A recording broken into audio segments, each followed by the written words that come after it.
On va passer au dernier point, qui sont les effets indésirables. Et là, on est sur le silence. On est sur le silence dans les médias parce que tout ce que je vous montre est en ligne. Ça, c'est ce qui provient de Eudravigilance. C'est-à-dire, alors ici, on a arrêté les données, je crois que c'était à juillet 2022, donc ça a augmenté depuis. On ne change pas une équipe qui gagne. Et donc, on a donc ce qui est remonté par des professionnels, donc professionnels selon toutes les pathologies, des aménorrhées, des aveuglements, cancers, des problèmes cardiaques, Guillain-Barré, des scléroses en plaques, des myocardites, péricardites. Ah oui, ça c'est...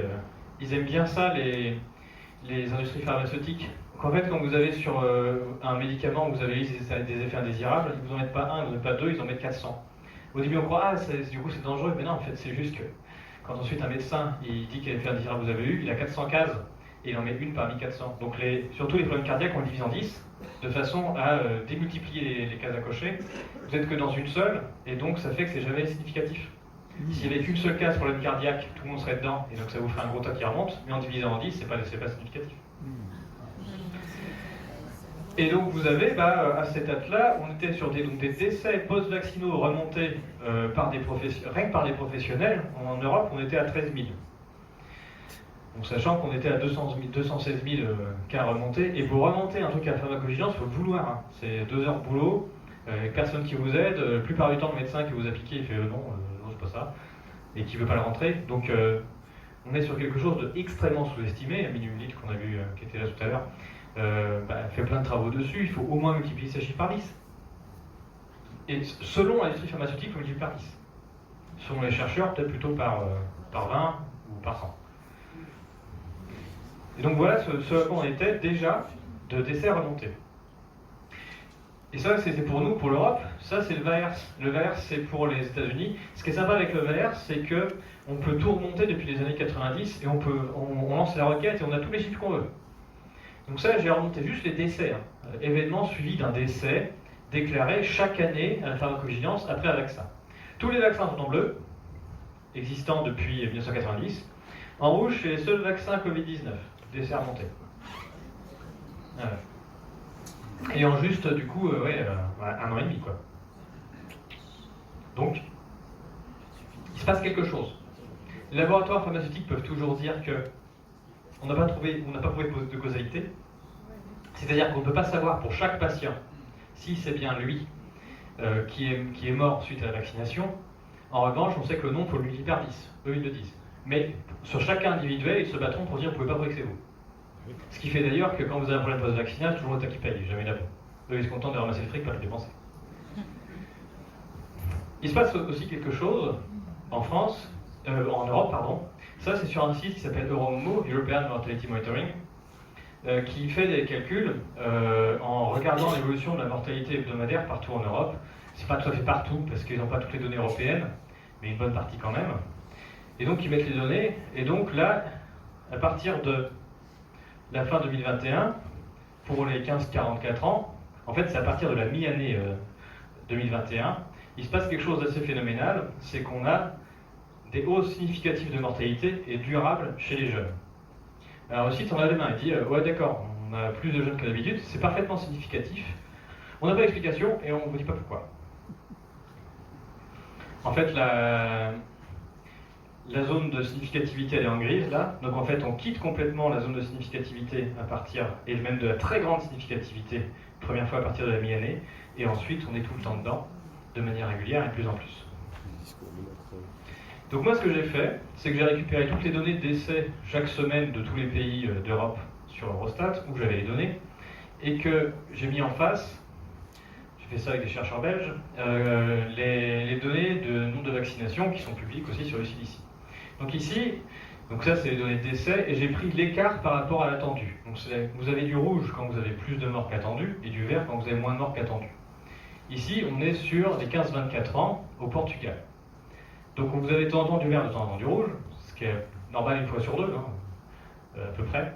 Mais on a quelque chose d'intéressant qui arrive, c'est que pile pendant la période de vaccination des 15-24 ans au Portugal, on a une explosion par rapport à l'attendu de la mortalité.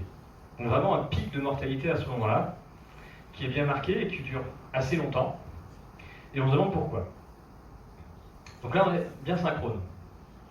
Ici, 25-49 ans, et ça marche pour plein de pays. Je vous ai montré le Portugal, je vous en montrer un, parce que j'ai dû faire que 15 ou 20 pays où j'avais donné, fois 6 ou 7 tranches d'âge.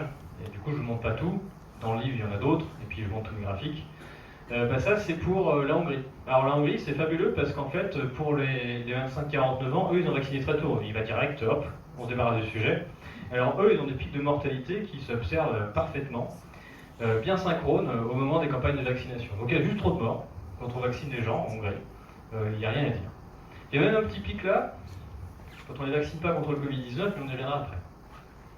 Parce que ce pic-là, il est corrélé à autre chose. Mais bref, ça marche très bien pour la vaccination anti-Covid-19. Là, on a en France 50-59 ans. Ah, on a aussi des doses de mortalité qui arrivent, et puis oups, il y avait une troisième dose à la fin qui apparaît aussi. Ça, c'est assez chouette statistiquement d'avoir des chiffres qui se comportent bien comme ça. Donc ça c'est des morts de coïncidence, ça, tout ça. 60-69 ans en Autriche. Repérez bien, on a aussi les mêmes décès un peu en trop à cette période-là. C'est des décès en trop par rapport à l'entendu. C'est pas forcément le maximum de décès. Souvent, le maximum de décès, il est en hiver, notamment chez les personnes âgées, mais il n'en est pas décédé plus que d'habitude. C'est-à-dire que pendant les moments où on s'attend à ce qu'il y ait des morts, parce qu'il y a une pandémie mortelle en plein hiver, bon, il y a un peu plus de morts que d'habitude. En revanche, pile pendant les campagnes, là, on a des morts.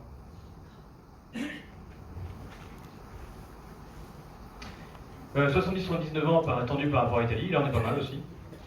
Là on est dans le confinement, on sait très bien de quoi sont morts les gens également, il y a des rapports parlementaires sur l'abandon, sur les gens qu'on n'a pas soignés, les gens confinés qu'on a retrouvés après, etc. C'est très clair. On a aussi cette poste-là, on en reviendra.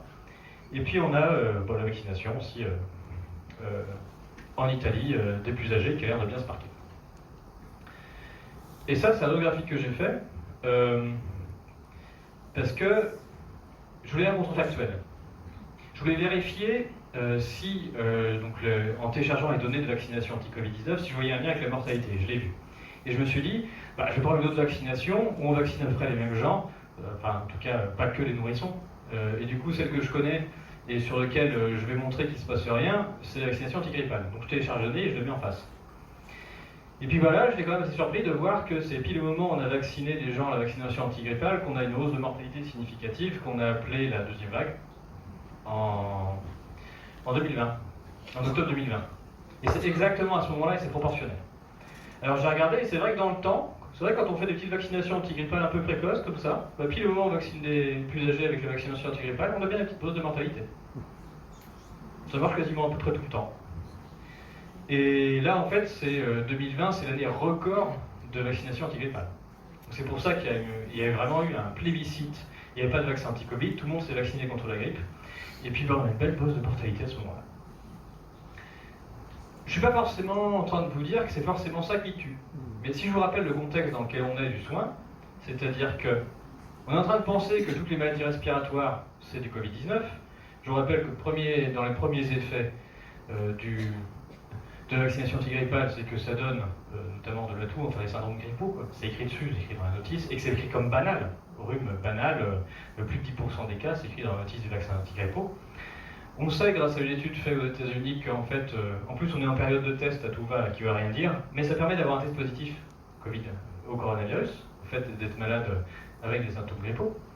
Donc on est sur des personnes âgées qui sont vaccinées, donc on pense qu'il y a le Covid qui circule et qui ne sont pas protégés contre ça, qui développent les symptômes qui sont attribués au Covid, qui peuvent même avoir un test positif, et on dit ça ne soigne pas, la seule réponse qu'on a pour ça, c'est palliatif, ou c'est de rester chez vous, ou les deux. Et on a plus de morts que d'habitude. Donc encore une fois, l'abandon, la trouille, la peur d'avoir un petit vieux en face de soi qui tousse, et qu'on va continuer de masquer et qu'on va stigmatiser en pensant qu'il répand une maladie mortelle, ça suffit à avoir une hausse de mortalité.